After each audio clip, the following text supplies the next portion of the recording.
मैनपुरी जनपद के भुगांव में कन्नौज के सांसद सुब्रत पाठक ने नगर के मोहल्ला जगत नगर में आयोजित प्रबुद्ध सम्मेलन के कार्यक्रम में भाग लिया, जहां उन्होंने समाजवादी पार्टी पर निशाना साधा। उन्होंने कहा कि सपई परिवार के सिवा यादव बाहुल्य सीटों से अन्य किसी को लड़ने का मौका ही नहीं दिया जाता है। सिर्फ एक ही वंश से प्रत्याशी भेजकर चुनाव लड़ा जाता है। यदि मैनपुरी में पूर्व मुख्यमंत्री का बेटा चुनाव लड़ने लायक हो जाता तो वह ही मैनपुरी से लोकसभा का चुनाव लड़ता। इस अवसर पर कार्यक्रम आयोजक डॉक्टर मनोज दीक्षित, डॉक्टर हर्ष दीक्षित, सुरेंद्र संखवार, आशीष पाठक, जलज सक्सेना ने प्रतीक चिन्ह देकर सम्मानित किया। देखिए भारत टीवी न्यूज की खास रिपोर्ट। आप सबसे भारतीय जनता पार्टी के प्रत्याशी श्री रघुराज साक्य जी को कमल की बटन दबाकर मतदान की अपील करने के लिए आया हूं। मित्रों, यहाँ के ऊपर इस समय चुनाव हो रहा है और वैसे एक दृष्टि से देखें तो हम इस चुनाव का कोई महत्व नहीं है। इस चुनाव से कोई फर्क ही नहीं पड़ने वाला। तो सरकार को फर्क पड़ेगा ना हमारे नेता को फर्क पड़ेगा, लेकिन उसके बावजूद भी दूसरी दृष्टि से भी ये चुनाव बड़ा महत्वपूर्ण चुनाव है। आज मैनपुरी के इस उपचुनाव पर पूरे उत्तर प्रदेश की नजर लगी हुई है, बल्कि पूरे देश मीडिया भी इस पे नजर गड़ाए हुए है और उसका कारण भी है। उत्तर प्रदेश में जिस प्रकार की राजनीति हुआ करती थी या देश में जिस प्रकार की राजनीति हुआ करती थी, खासकर सन 2014 से पहले देश में और 17 से पहले उत्तर प्रदेश में, तो मैं अगर अपनी भाषा में बोलता हूं कि इस देश में जिस प्रकार की स्थितियां थी, तो हमारे देश की हालत तो थी जैसे सब्जी मंडी होती है, जो जहां चाहे वहां दरी बिछाए अपना सब्जी बेचने लगे, कोई व्यवस्थित कुछ था ही नहीं। और उत्तर प्रदेश की तो हालत वही थी जो हम लोग कहावत कही जाती है, हमने जिसकी लाठी उसकी भैंस। यह स्थिति उत्तर प्रदेश की थी। कुल मिलाकर इन सब परिस्थितियों को देश और प्रदेश की जनता ने बदला और सन 2014 में इस देश के भीतर मैं इस बात को कहता हूं कि केवल सत्ता का परिवर्तन नहीं हुआ था।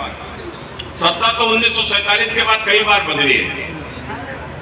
कांग्रेस का लंबे समय तक शासन रहा, फिर जनता पार्टी की सरकार आई, फिर कांग्रेस आई, फिर जनता दल की सरकार बनी और फिर अपने जो है कई गठबंधन की सरकारें इस देश में बनी। भारतीय जनता पार्टी ने भी 28 दलों के साथ में गठबंधन करके फिर अटल बिहारी वाजपेयी देश के प्रधानमंत्री बने। गठबंधन की सरकारें आई हैं, तो सत्ता तो कई बार बदली, लेकिन पहली बार सन 2014 में इस देश के भीतर सत्ता नहीं बल्कि व्यवस्था का परिवर्तन हुआ। न तो 2014 से पहले हालत किस प्रकार के थे, जिसके सरकार बन जाती थी तो मानो उसको लूट का लाइसेंस ही मिल जाता था। परिवार, नाते रिश्तेदार, जेला, चमचा सब लूटने में लग जाते थे, मिलकर लूट खाते थे, सरकार के संसाधनों का दुरुपयोग करते थे, गरीबों को आने वाली योजनाओं की बंदरबाट कर लेते थे। इस प्रकार की हालत इस देश के भीतर हुआ करती थी। लेकिन मुझे ध्यान में आता है कि प्रधानमंत्री जी ने जब प्रधानमंत्री बने, इस देश में उनको बहुमत 2014 में मिला, तो उन्होंने अपने पहले भाषण में कहा था कि सरकार वह है जो गरीबों के लिए सोचे, सरकार वह है जो गरीबों के लिए कुछ करे, यह सरकार गरीबों के लिए समर्पित सरकार है, ये शोषित वंचितों की सरकार है और आने वाले वर्षों में सरकार इस देश से गरीबी को समाप्त करने के लिए काम करेगी। और मित्रों, निश्चित रूप से दूसरा नारा उन्होंने दिया था कि ना तो मैं खाऊंगा और ना ही मैं खाने दूंगा, एक इस प्रकार की स्थिति है, दूसरा उनका नारा था। और उसके बाद तीसरी बात जो उन्होंने कही थी, सबका साथ और सबका विकास। और मित्रों, यह बात सबसे महत्वपूर्ण बात थी। इस देश में जिस प्रकार की राजनीति थी, इस देश में तुष्टीकरण हावी था, वोट बैंक की राजनीति होती थी। आप उत्तर प्रदेश में देख लीजिए किस प्रकार से वोट बैंक की राजनीति थी। अब जो सबसे बड़ा वोट मुसलमान 18% है, तो हाय मुसलमान हमको कैसे मिल जाए। बल्कि यहाँ तक कि तो लोग समझ लो आप कि जब भी कोई रोजा इफ्तार भी होता था तो जो रमजान के महीनों में, तो आपने देखा होगा बड़े बड़े नेता मुख्यमंत्री का आवास तक में जो है रोजा की दावतें होती थी और मुख्यमंत्री स्वयं टोपी लगाकर बैठते थे। कभी कभी तो देख कर ये लग जाता था पता नहीं कहीं धर्म परिवर्तन ना कर ले, डर लगने लगता था। इस प्रकार के हालत से बने किस प्रकार की तुष्टीकरण की राजनीति, क्यों, कारण क्या है? कारण था केवल 18% वोट। तो मित्रों अगर आप बताइए अगर इस प्रकार की राजनीति होगी, माने जिस समाज में वोट अधिक है उसी समाज का गुणगान होगा, उसी समाज की बात होगी, उसी समाज के लिए सब लोग कहेंगे, तो मित्रों फिर तमाम सारी ऐसी भी तो जातियां हैं जिनकी संख्या ही नहीं है। कोई 1% है, कोई 1.5% है, कोई 2% है, कोई 3% है। इनको कौन पूछेगा? इनको क्या कोई कुएं में फेंक दिया जाएगा? और फिर आप सब ने देखा कि तुष्टीकरण की राजनीति के कारण से और मित्रों ये 1%, 2%, 3%, 4%, 5%, 6%, ये मित्रों सारे मिलकर इकट्ठे हो गए और ये 80% हो गए। तो आपने देखो देश में किस प्रकार का परिवर्तन हो गया। यह परिवर्तन किस प्रकार का हुआ? ये जो पहले टोपी लगाते थे वो टोपी वाला भी बगल में न खड़ा हो जाए उसको हटा देते थे। जो पहले जा जाकर मजारों पर चद्दर चढ़ाते थे, अब आपने देखा होगा कोई 17 के बाद से चद्दर चढ़ाने नहीं गया, और बल्कि आप देखा होगा जा जाकर मंदिरों में जाते हैं और कोट के ऊपर पड़ा हुआ जनेऊ दिखाते हैं। आज इस प्रकार का परिवर्तन देश के भीतर आया तो कारण क्या है मित्रों? इसलिए मैं कहता हूँ इस देश के प्रधानमंत्री नरेंद्र मोदी को देश का प्रधानमंत्री आखिर किसने बनाया? देश का प्रधानमंत्री क्या केवल कोई एक समाज ने बना दिया क्या? देश का प्रधानमंत्री अगर नरेंद्र भाई बने हैं तो वो तो चाहे गांववासी हो, चाहे शहरवासी हो, चाहे गिरवासी हो, चाहे आदिवासी हो, चाहे वनवासी हो, चाहे वो अगड़ा हो, पिछड़ा हो, अनुसूचित जात के लोग हो, और खासकर वो तमाम छोटी जातियां जो अपनी ताकत से अपने गांव का प्रधान नहीं बना सकती, उन सब ने मिलकर देश का प्रधानमंत्री नरेंद्र मोदी को बना दिया। मित्रों यह हमारी एकजुटता की ताकत है। हम एक हो गए, हमने दिल्ली में सरकार बनाई, हम एक हो गए, हमने उत्तर प्रदेश में अपनी सरकार बनाई, और इन दोनों सरकारों के कारण से किस प्रकार का परिवर्तन आया है आपने देखा होगा। मित्रों इस देश में जिस प्रकार से प्रधानमंत्री जी 2 बात सदैव कहते थे कि हम भ्रष्टाचार और आतंकवाद के खिलाफ 0 टॉलरेंस की नीति अपनाएंगे। तो मित्रों आपने देखा होगा इस देश में आतंकवाद की स्थिति किस प्रकार की थी। 2014 से पहले आए दिन विस्फोट हुआ करते थे। कभी बस में विस्फोट हो गया, कभी ट्रेन में विस्फोट हो गया, कभी मंदिर में विस्फोट हो गया, कभी बाजारों में विस्फोट हुआ, कभी बेंगलुरु में हुआ, कभी दिल्ली में हुआ, कभी मुंबई में हुआ, कभी चेन्नई में हुआ। आए दिन मित्रों यह विस्फोट हुआ करते थे। और यहाँ तक कि आपने देखा होगा हमारे उत्तर प्रदेश के जिस प्रकार से बनारस के मंदिर में विस्फोट हुआ, संकट मोचन मंदिर के ऊपर हमला हुआ, और साथ ही सीआरपीएफ कैंप रामपुर में भी जिस प्रकार से आतंकवादी हमला उत्तर प्रदेश के भीतर हुआ, तो आपने देखा होगा किस प्रकार के हालत इस देश के भीतर थे। लेकिन मित्रों सन 2014 आने के बाद में इस देश में एक मजबूत सरकार आई, तो मित्रों आतंकवाद अपने आप किस प्रकार से समाप्त हो गया। आपने देखा आज कई आतंकवादी हमने नहीं दिखाई सुनाई पड़ते हैं। आज कभी नहीं सुनते किसी कोई बस में बम फटा, आज सुनते ही नहीं, कभी कहीं ट्रेन में बम फटा, कभी मंदिर के ऊपर हमला हुआ, कभी नहीं होता है। कारण क्या है? कारण सिर्फ एक है कि मित्रों पहले की सरकारें आतंकवाद को भी तुष्टीकरण की नीति से देखती थी, बल्कि किसको भी वोट बैंक के चश्मे के साथ में देखती थी। यही कारण था कि आतंकवादी तो पाकिस्तान से आता था, लेकिन हिंदुस्तान में उसको पकड़ लिया जाता था तो जेल में बंद करके उसको बिरयानी खिलाई जाती थी। लेकिन अब माहौल बदल गया। अब जब सरकार नरेंद्र मोदी के भेज दिया जाता है और सीधे भेज दिया जाता है, यह परिवर्तन देश के भीतर आया है और आज आतंकवाद देश से समाप्त हुआ है। आतंकवाद हो, नक्सलवाद हो, मित्रों आज इससे मुक्ति पाने का काम नरेंद्र मोदी की सरकार ने किया है। और दूसरा काम हुआ भ्रष्टाचार। भ्रष्टाचार का किस प्रकार का आलम था मुझे आज भी ध्यान में आता है कि मैं सन 2009 में जब लोकसभा का पहला चुनाव लड़ रहा था, तो मैं उस समय के ऊपर अपने यहाँ एक गाँव में वोट मांगने के लिए गया था। उस गांव में एक अनुसूचित जात की गरीब महिला मेरे पास में आई, मेरा हाथ पकड़ के बोली कि भैया मेरा मकान मेरा मकान देख लो चले। हमने अम्मा तुम्हारे मकान का यही तो हम कही नहीं है। कि लला हमारे कॉलोनी आई हमारे नाम से 18,000 रुपया की, और हम मांगन कॉलोनी जब तहसील में गई तो हमसे 6,000 रुपया की लला मांग रहा है। अब लला हमारे दिन अगर 6,000 रुपया ही होते तो हम एक ट्राली ईटा लाके अपना मकान न बना ही लेती, हम क्यों 18,000 की भीख मांगन जाती। मित्रों, वो उसका दर्द मुझे आज भी याद है। लेकिन आज आपने देखा होगा प्रधानमंत्री श्री नरेंद्र मोदी जी ने सरकार बनते ही सबसे पहला काम जो जनधन खाते का खुलवाया, और इस देश में 44 करोड़ से भी अधिक लोगों के खाते खोले गए, तो उसका ही आज यह परिणाम है। आज कॉलोनी 18,000 की नहीं आती, 2.5 लाख की आती है और वह सीधे खाते में जाती है। मित्रों, आज बिचौलियों को देखने के अलावा कुछ नहीं मिलता। वो बात अलग है, बाद में आप खाता से निकाल के किसी को दे दो। आज इस प्रकार के परिवर्तन आया। आज गरीब वृद्धा का पेंशन आती थी, 6,000 रुपए की पेंशन आती थी, जब तक 2,000-3,000 उससे नगद नहीं ले लिए जाते थे तब तक चेक नहीं बनाई जाती थी। चाहे वृद्धावस्था पेंशन हो, दिव्यांग पेंशन हो, चाहे वो किसी भी प्रकार की कोई सरकारी योजना हो, लेकिन मित्रों अब वह परिवर्तन किया है, अब पैसा सीधे खाते में आता है। मित्रों, आज जैसे किसान सम्मान निधि आज सबके खातों में आ रही है। आप कल्पना कर सकते हो जब भारतीय जनता पार्टी की सरकार न होती तो यह 6,000 रुपए किसी के खाते में सीधा पहुंच सकता था क्या? वो मित्रों को मिले, वो वोट किसी को भी करता हो, भाजपा को करता हो न करता हो, मित्रों हमने कभी उसके साथ भेदभाव नहीं किया। हमने इस प्रकार की सरकार चलाई है।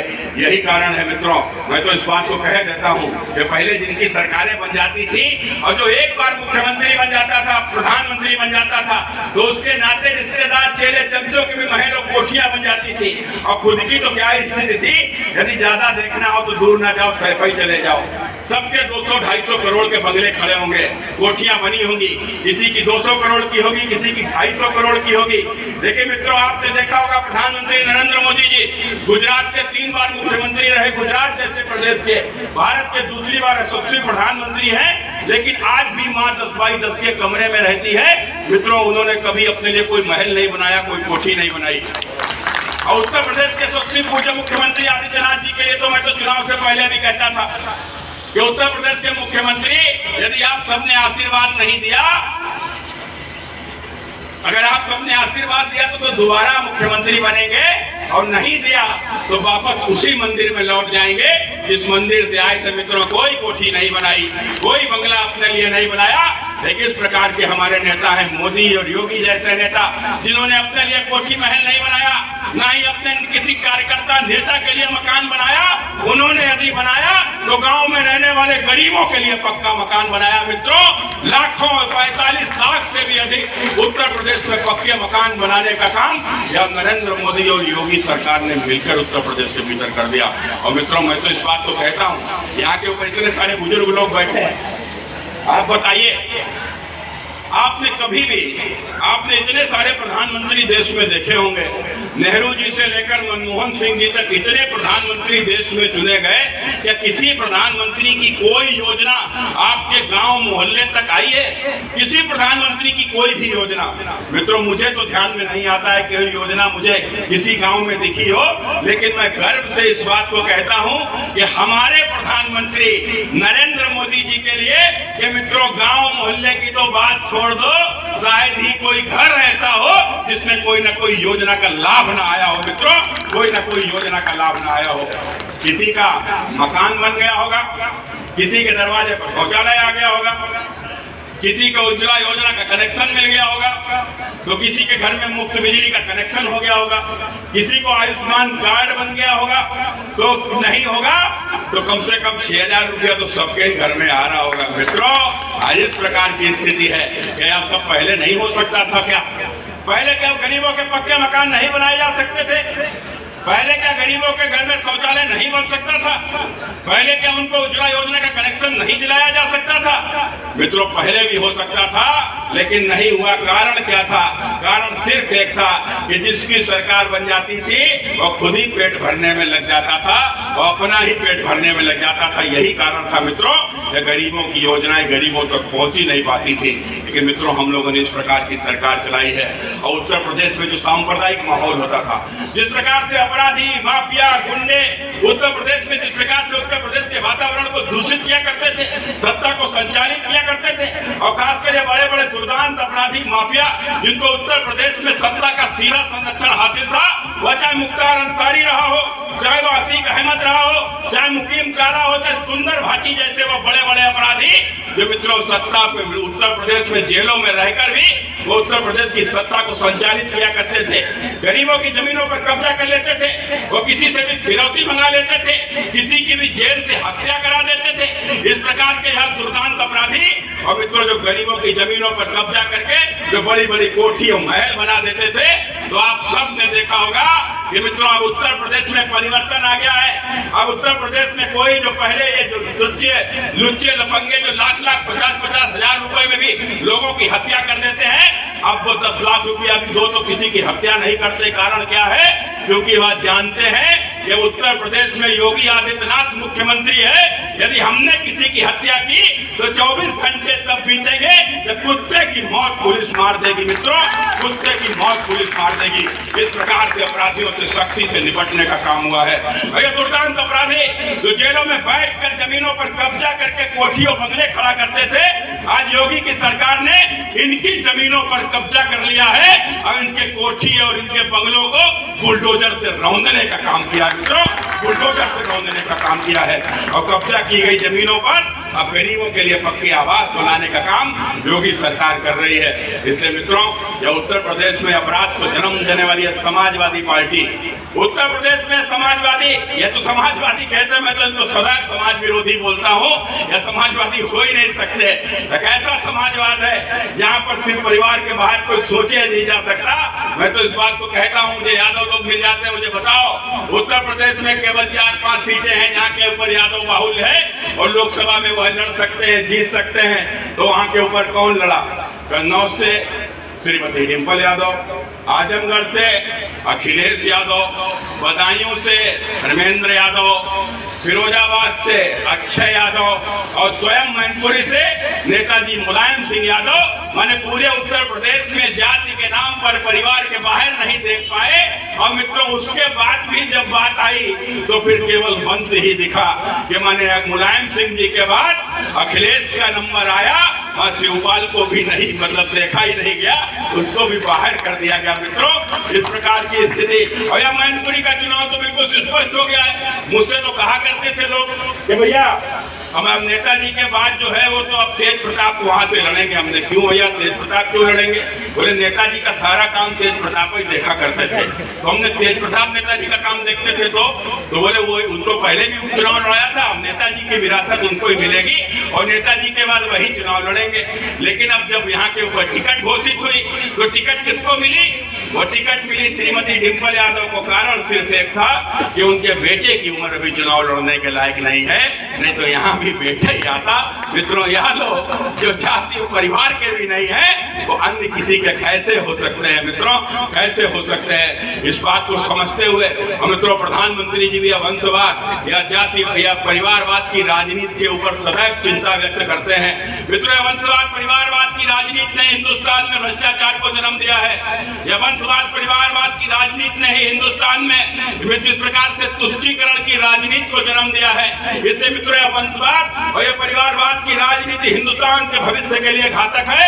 मित्रों, यह प्रधानमंत्री जी कहते हैं, मैं भी आपको उदाहरण देकर यह बात समझाऊंगा, उसके बाद अपनी बात समाप्त कर दूंगा। मित्रों, याद रखना, यदि प्रधानमंत्री के घर में प्रधानमंत्री पैदा होगा, यदि मुख्यमंत्री के घर में मुख्यमंत्री पैदा होगा, यदि सांसद के घर में सांसद पैदा होगा, यदि विधायक के घर में विधायक पैदा होगा, यदि कलेक्टर के घर में कलेक्टर पैदा होगा, तो हमेशा मजदूर के घर में मजदूर ही पैदा होगा, गरीब के घर में गरीब ही पैदा होगा।